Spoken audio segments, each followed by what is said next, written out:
Welcome to episode 2 of the Asset Protection Podcast. Today we're talking about frivolous lawsuits. What is a frivolous lawsuit? You may have heard me use this term before if you've read about it. Basically, a frivolous lawsuit is a stupid lawsuit. I like to tell people that I make lawsuit repellent.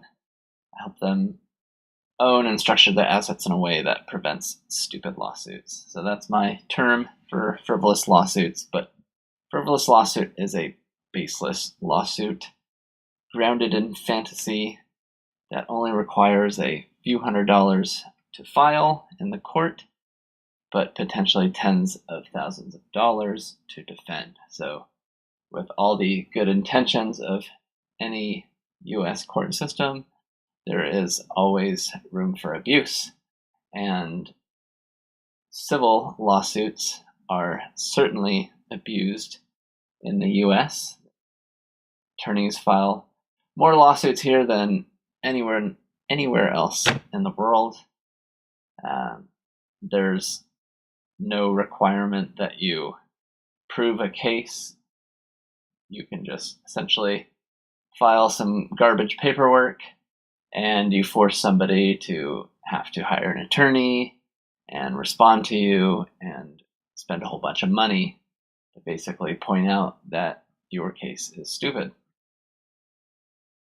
The most frustrating thing to me is then that there's no recourse. So one of our clients was involved in one of these dumb lawsuits, and essentially somebody sued them.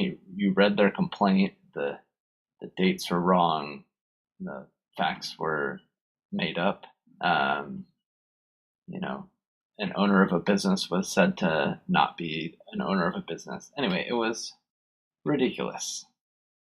And the day before the judge was going to even look at the case for the first time, the attorney filing the lawsuit just pulled it out. I said, oh, never mind.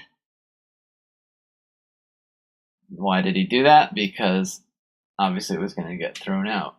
And, talking to the attorneys involved in defending it, we asked, so what can we do? How do we go after them? Like, between all of the people involved, something like $70,000 in legal expenses were shelled out. And the answer was nothing, really. You can't really do anything. You try and go after them for something, but then that just costs more money, lots more money, and there's no guarantee that you're going to get any sort of compensation for their dumb lawsuit.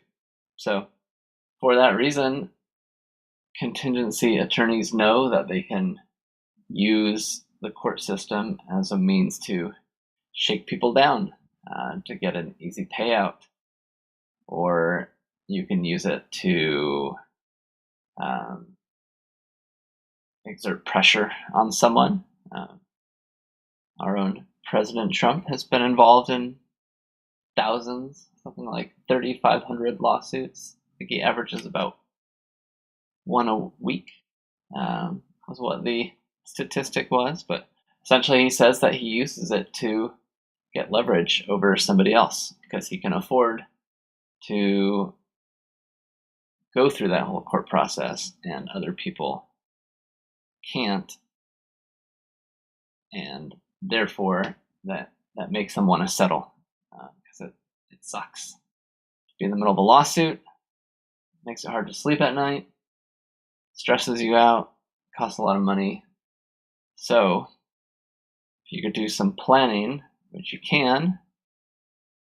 can plan to give yourself some leverage to fight back against these types of lawsuits, to discourage these types of lawsuits.